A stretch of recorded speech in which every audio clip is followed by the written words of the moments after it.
Jerry, good morning. Good It's morning. so nice to see you again. And, Good. you know, I guess you've been a parishioner and a deacon here for a number of years.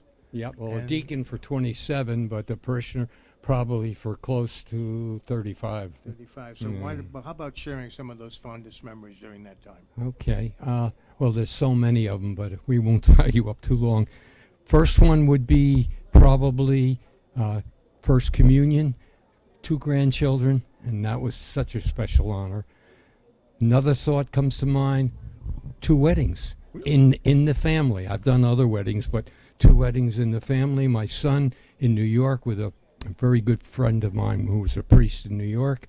And then second one, a cousin at Seton Hall University. So that was very, very special. And thirdly, I think about First Communions again.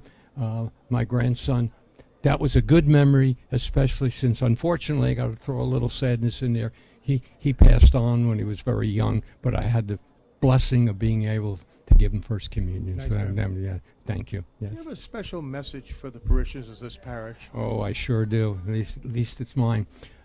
You got to get to know the people of St. James. I've noticed so many times, I've been guilty of it many times.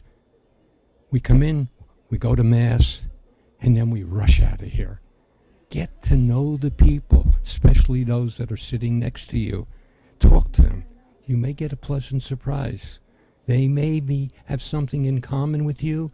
You may be able to help them in some small way. And guess what? They may help you. God bless. Jerry, thanks. It's always a pleasure. Father John, good morning. Good nice morning. to see you again. Nice to obviously. see you. Nice to see you.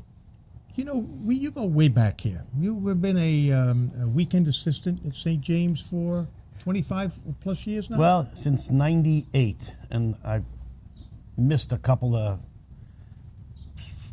year here and a year there. But 25 is still a good number. 25 is still a good And number. that represents 1/4 of our Centennial. Yeah. So I suspect that you have quite a few fond memories of this parish.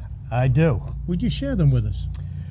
Well, first of all, I'm honored to be a servant here because the people here are welcoming and kind and want to be nourished by God's Word and the Eucharist. So to me, that is just an awesome thing, and that people look forward to that. And I guess some of my fondest memories is that when we were building our church, that whole process with the whole church and community came together to help build a building so we could truly worship in a much pleasing and joyful way. And I'll never forget that whole process. That was really pretty spectacular. Mm-hmm. And then, you know, I left and I came back again, a year and a half ago, 2 years ago, and just to feel welcome. And our parish is really good at that to everyone. Strangers come by. We're such a welcoming community, and that makes a big difference, is that Jesus always invited and always welcomed people to come into his home and into his life. You know, let me take you to when you're a presider. Okay. And we get to the prayer of the faithful.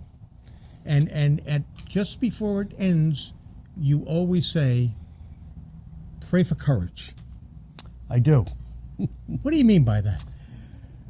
Well, just like today's first reading, look at the courage that Philip had to have to go into Samaria, where the Samaritans and the Jews pretty much hated each other.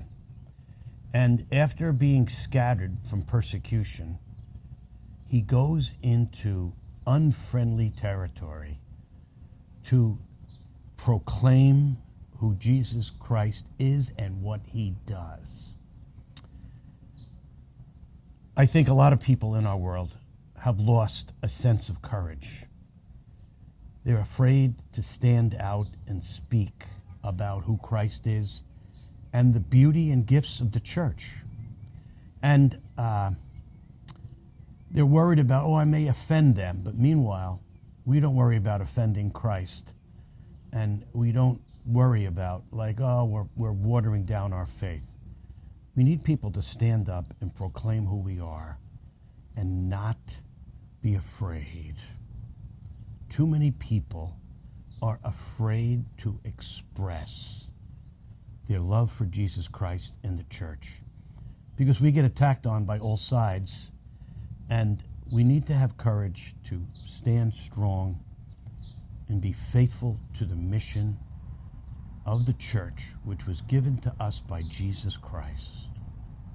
That's what I mean. Does that help? Absolutely. All right. And thank you. Thank you. And it's a pleasure. It's a pleasure to have you here. It's been my pleasure to have known you Oh. for these many years. I'm honored. Take Preston. care.